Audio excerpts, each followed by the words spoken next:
आपकी ये मंदिर वाली जो जगह है वो कितने एकड़ में फैली हुई है? 22 एकड़ में, 22। जिसमें 322 छोटे छोटे मंदिर हैं भगवान के। ओहो, माने भगवान का पूरा शॉपिंग मॉल ही सजा के रखा है। साइलेंस।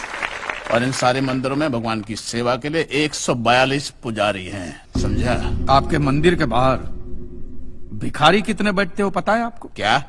भिखारी भिखारी अंदर की 320 मूर्तियां, 142 पुजारी याद है आपको, लेकिन आप ही के मंदिर के बाहर बरसों से कितने भिखारी बैठते हो याद है आपको?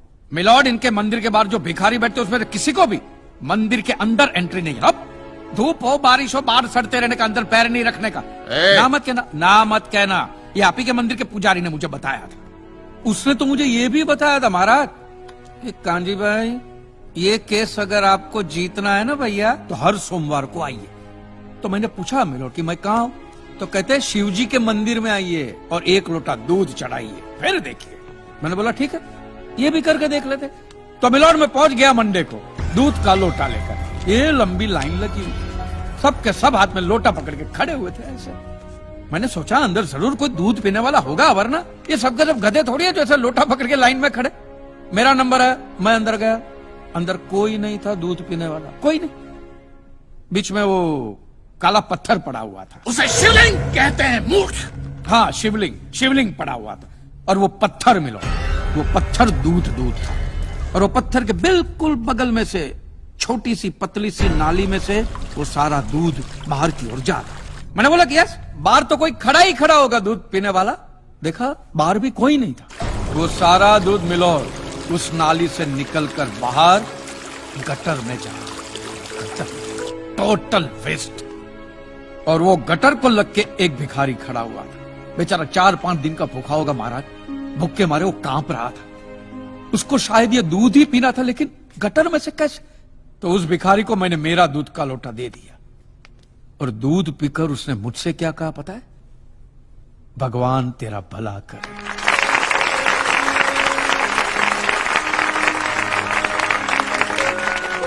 तो मंदिर में आने वाला एक एक इंसान वो पत्थर पे दूध डालने के बजाय किसी गरीब के पेट में डाले ना तो सबसे ज्यादा पुण्य मिलेगा, नहीं? और हाँ मौलवी साहब, किसी दरगाह पे फूलों की चादर उड़ाने के बजाय किसी नंगे फकीर के बदन पे कपड़ों की चादर उड़ाई जाए ना तो अल्लाह को बहुत खुशी मिलेगी। और जीसस के सामने मोमबत्तियां जलाने से अच्छा है किसी गरीब की झोंपड़ी में जलाइए, तो उसके घर में कभी अंधेरा नहीं होगा। क्यों, तुम नहीं भगवान को नहीं मानते क्या? अरे मैं खुद भगवान हूँ। अच्छा, तो मैं अमिताभ बच्चन हूँ। देखो कांजी, दूध, चद्दर, मोमबत्ती ये सब चढ़ाना एक प्रथा है। भगवान की पूजा अर्चना, इन सब का मूल्य तुम नहीं समझोगे क्योंकि तुम एक नास्तिक हो। जगत की मोह माया से तुम अभी तक मुक्त नहीं हुए। आप तो हो गए हो ना, आप तो बिल्कुल मोक्ष के दरवाजे पे खड़े हो। तो ये जो रीति रिवाज के नाम पे ढोंग चलते उनको बंद करवाइए ना महाराज। शनिवार को हनुमान जी की मूर्ति पे कितना तेल बर्बाद होता है पता है आपको? लोग 2 रुपये के 5 रुपए के सिक्के यूं करके मूर्ति पे चिपकाते हैं। हनुमान जी इन सारे चिल्लर का क्या करेंगे? कांजी भाई बिल्कुल ठीक कह रहे हैं। साईं बाबा अपनी पूरी जिंदगी गरीबों के लिए और गरीबी में जिए।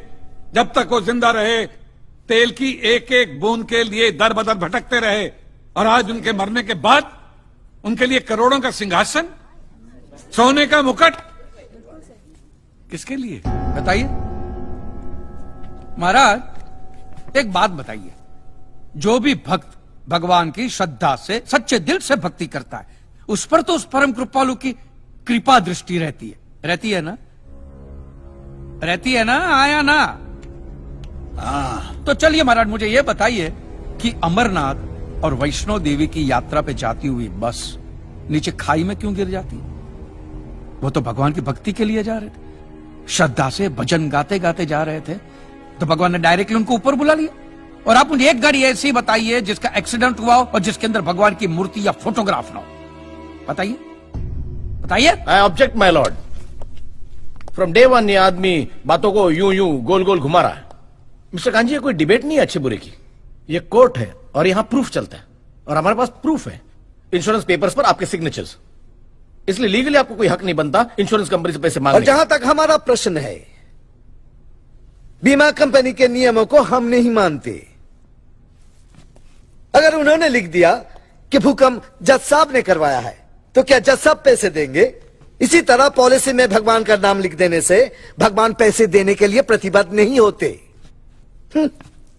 अगर आप चाहते कि भगवान आपके पैसे लौटा दे, तो ये प्रूफ करो कि ये भूकंप भगवान ने किया है, किया ही है ना। इन राइटिंग है, कहीं लिखा हुआ तुम्हारे पास है? Any proof? मिलॉर्ड, ये mister kanji, court of law में सिर्फ दलीलों पर फैसले नहीं होते। आपकी दलीलें, आपके आर्गुमेंट्स आम जनता के लिए कितने भी वैलिड क्यों ना हो, लेकिन अगर आप उन्हें साबित नहीं कर सकते हैं तो उनका कोई मतलब नहीं। आपके पास कोई सबूत है? You may please proceed. Your honour, इससे पहले कि मिस्टर कांजी अपने तीखे और कटाक्ष भरे व्यूज बिना किसी रेफरेंस प्रदर्शित करें, मैं उनसे पूछना चाहता हूं कि उनके पास कोई प्रूफ है जिससे वो साबित कर सके कि उनकी दुकान भगवान ने गिराई है? मिलॉर्ड, अब जो सवाल मैं पूछने जा रहा हूं उसके लिए मुझे एक ज्ञानी पंडित की जरूरत है। तो आप मेरे जो भी कोई ज्ञानी पंडित है वो यहां पे आए, सिर्फ ज्ञानी आए, ज्ञानी। हाँ, आप बैठ जाइए।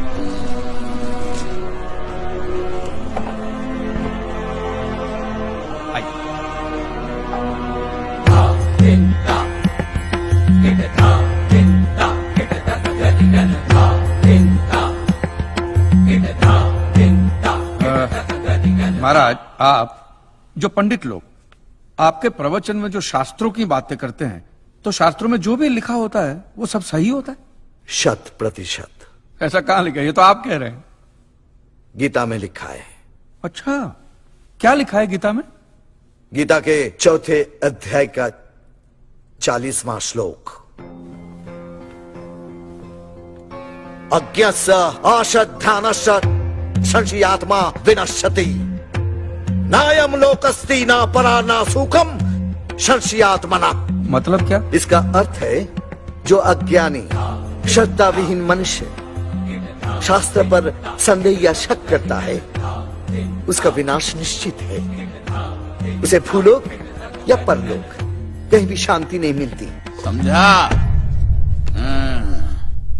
ये बहुत इंटरेस्टिंग आइटम है। महाराज, आपको ये गीता में या शास्त्रों में कुछ भी समझ में आता है?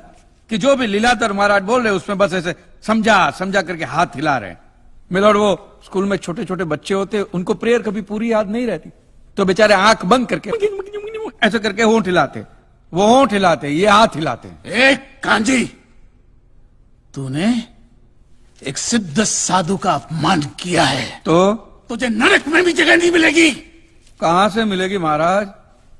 आप लोगों ने पहले से ही वहां कुल्ले टिका के रखे हैं।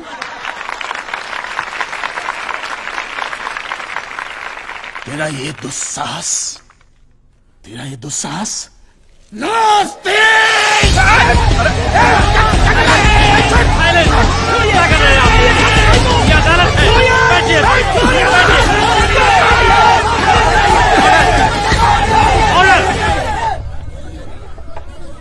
बैठ जाइए।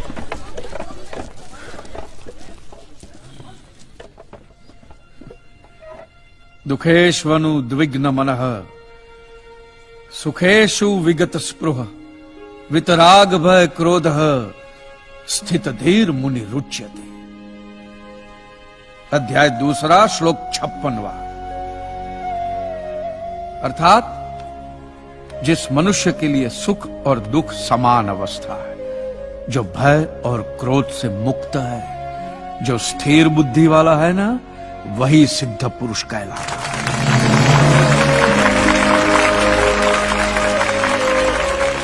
ये मुझे गीता सिखाएंगे? अरे ये क्या गीता सिखाएंगे मिलॉर्ड, इन लोगों की तो आईक्यू भी रूम टेम्परेचर से लो है। आपको 2 बात किया कही मैंने उकसाने के लिए, भड़काने के लिए, मुझे मारने चले हैं। ऐसी है आपकी सिद्धि सिद्धेश्वर? मिस्टर कांजी, उनकी सिद्धि क्या है, यह कोर्ट का मुद्दा नहीं है। कोर्ट का मुद्दा यह है कि आपकी दुकान किसने गिराई।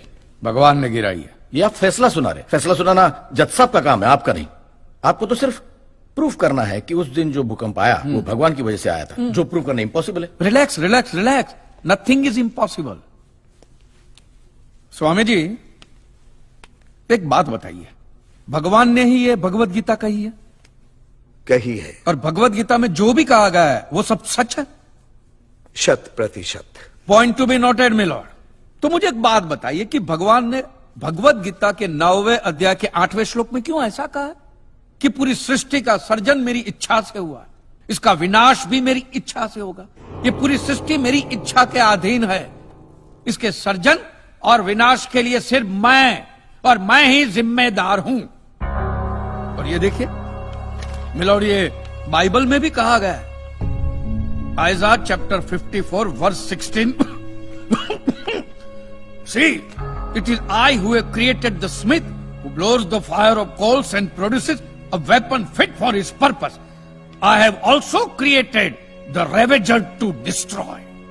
अब ये देखिए, ये कुरान शरीफ में भी है। सूरह जलजला 99 आयत 1 से 8 में भी लिखा है कि जब जमीन अपनी पूरी शिद्दत के साथ हिला डाली जाएगी और जमीन अपने अंदर के सारे बोझ को निकालकर बाहर डाल देगी और इंसान कहेगा कि ये उसको क्या हो रहा है, उस दिन वो अपने ऊपर बीते हालात बयां करेगी, क्योंकि तेरे रब ने उसे ऐसा करने का आदेश दिया होगा। रब ने।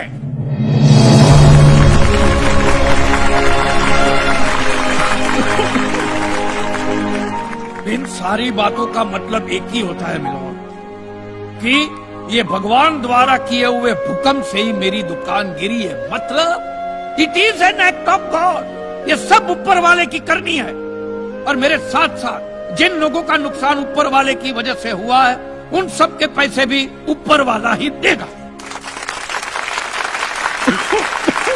नहीं तो उनके collection agent. Your honour, mister Kanchi Leeladhar Swami को बातों में फंसा रहे हैं। सरदेसाई जी, क्या कर रहे हैं आप? अरे बोलने दो, उससे बोलने दो। अगर ये प्रूव हो जाता है कि भगवान है तो हम लोग पैसा देने से बच जाएंगे। अच्छा, पूरा दोष अब आप हम पर थोपना चाहते हैं। अपनी स्कीम से बचने के लिए आप भगवान का नाम नहीं ले सकते, क्योंकि भगवान पर सिर्फ हमारा कॉपीराइट है। कॉपीराइट? अरे 2 मंदिर क्या बनवा दिए? भगवान आपके बाप का माल हो गया। खबरदार, हमारा संप्रदाय तुमको छोड़ेगा नहीं। क्या कर रहे हो? साइलेंस। रिलैक्स। आज तक तो मिलॉर्ड सिर्फ इतना ही सुनने में आया था कि भगवान की आरती होती है, आराधना होती है, यज्ञ वगैरह होता है। आज तो ये भी सुनने को मिल रहा है कि भगवान के कॉपीराइट भी होते हैं। भगवान के कॉपीराइट ऊपर वाले की ब्रांड बना दी है इन्होंने। आज मुझे विश्वास हो गया है कि भगवान नहीं है, बिल्कुल नहीं है, हो ही नहीं सकता, क्योंकि अगर वो होते तो उसने आप जैसे पाखंडियों को तो कब का उठा लिया होता। मुझे जो करना था वो मैंने साबित कर दिया है मिलोन। अब इसका पूरा फैसला